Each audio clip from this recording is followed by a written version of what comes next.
भंडारदऱ्याच्या पाणलोट क्षेत्रामध्ये प्रचंड प्रमाणामध्ये पाऊस कोसळत असून भंडारदरा धरण ओव्हरफ्लो झाले असून निळवंडे धरणामध्ये पाणी सोडले आहेत.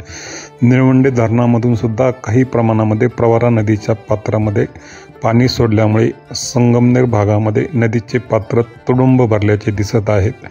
येणारे जाणारे पुलावरती गर्दी करून या प्रवाहाचा आणि पुराचा आनंद घेत आहे.